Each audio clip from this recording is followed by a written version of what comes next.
Do you know if your potatoes are determinate or indeterminate? Yes, I said potatoes, not tomatoes. Believe it or not, there are two varieties of potatoes, indeterminate and determinate. And which one they are makes a big difference in how we plant them because they grow in different ways.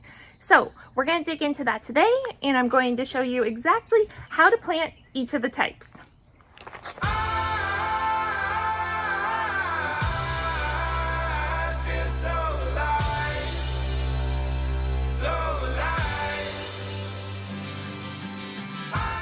Hey, welcome back. I'm Kaylee. Thanks for joining me again. We are going to plant some potatoes today. And one of the main things that I want to talk about today is the difference between potato varieties.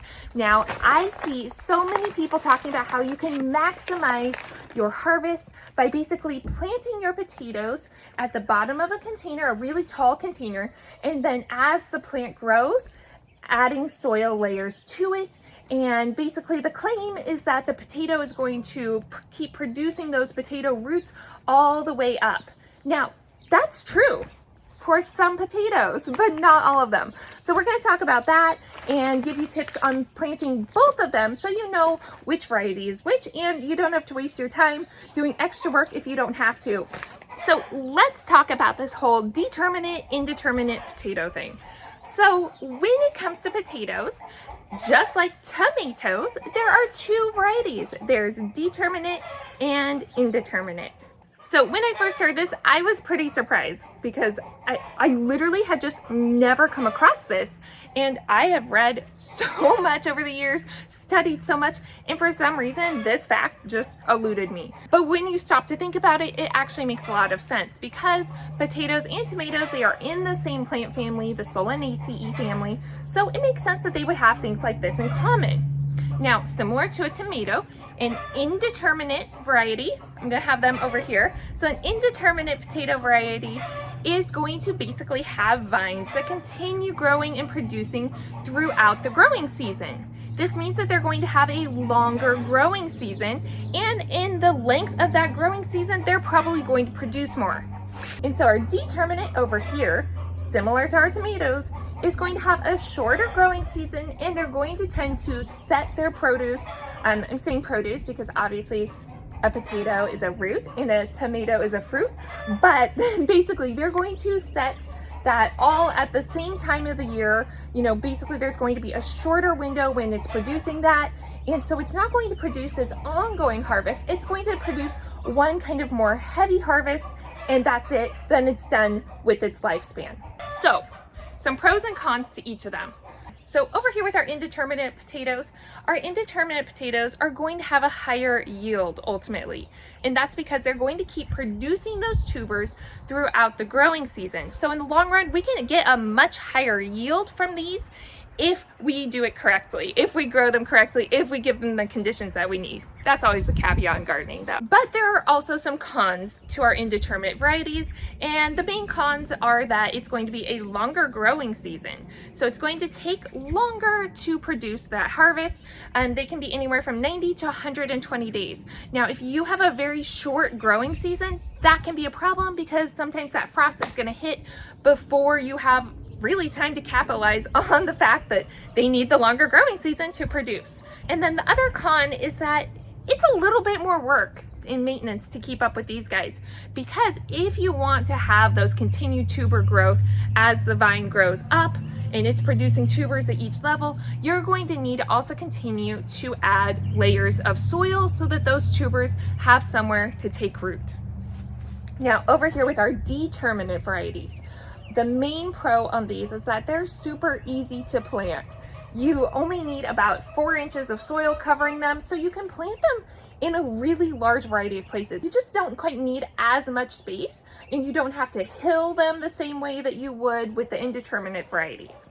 So with these, the other pro is that they're going to kind of set all of those tubers and just focus on developing them all kind of at the same time. So that means that they have a shorter growing season. So it doesn't take us as long to go from planting to harvest with these. Most of them are around 70 to 90 days on average to go from when you're planting that seed potato until you're harvesting.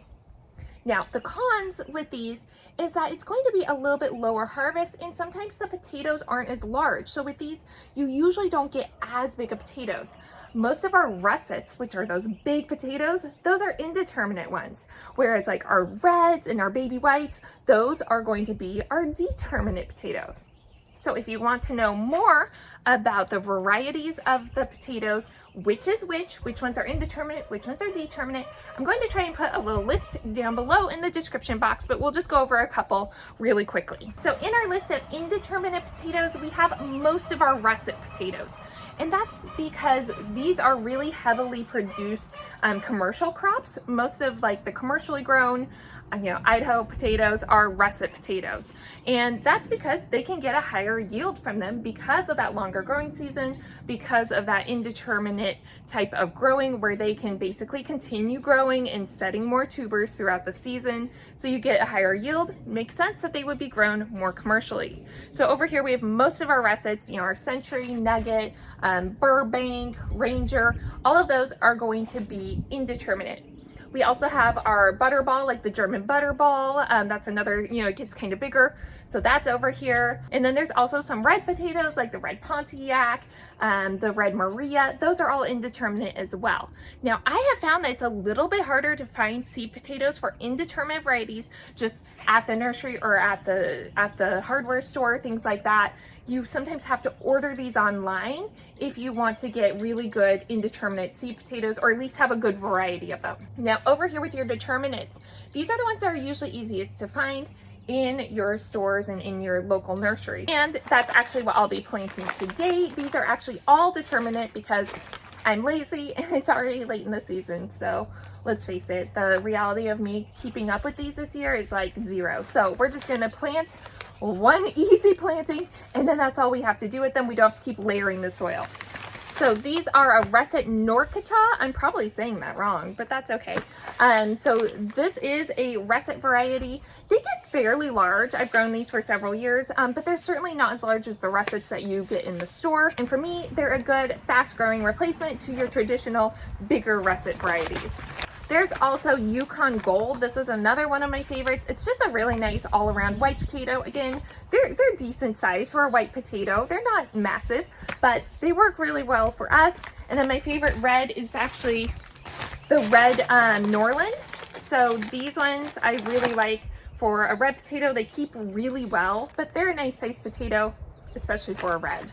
Other popular varieties that you might see of the determinate varieties are your Gold Rush, your Chieftain, and also, what's the other one? I'm thinking of the red one. Oh, the Sierra Rose. It's honestly a little bit hard to find which is which for some reason. And again, this isn't something that's really talked about a lot. I don't know why. Maybe somebody in the potato world can tell me. If I'm not sure what it is, you can a lot of times go off of the days to harvest, because again, remember our determinate ones are going to harvest a little bit sooner than our indeterminate ones. Or you can just try Googling the variety and looking up to see if they're indeterminate or determinate. When it comes to planting our indeterminate versus our determinate potatoes, there's also going to be some differences there because, well, they grow differently. So remember, again, our indeterminate potatoes are going to continue forming tubers as long as they have soil, and that vine's going to be growing up, forming tubers off of it the whole way. So because of that, we want to be hilling them. So whether you're planting them in the ground or in containers, once you plant them and then there's some growth, about 4 to 6 inches of green plant growth, you want to be tucking more soil around it. As your plant is growing up, your soil level is also rising to match it, and that's going to help you maximize that harvest, and so you'll be able to get more tubers off of it that way. So with your determinate potatoes, they are going to form those tubers all pretty much at the same level. There will be some little differences, but pretty much within, like a 4-inch level of the soil is where they're going to be forming those tubers. So that means we don't need to hill them. We just need to plant them and cover them over with about 4 to 6 inches of soil, and then let them form their tubers. And then once we harvest, we'll be harvesting those all pretty much at the same level, versus our indeterminate, which we're going to be digging lower and lower to get to more and more potatoes. So when it comes to planting, that's the differences between the two. So tune in next week if you want to see more about planting your potatoes. I'm going to show you some different containers that I like to use. We're going to talk about how to chit your, that sounds so funny, but we're going to talk about how to chit your potatoes. Potato chitting will be on the topics for next week. So we're going to talk about a lot of good stuff. So be sure you tune in. But I hope this was helpful. Happy gardening, and I'll see you all next week.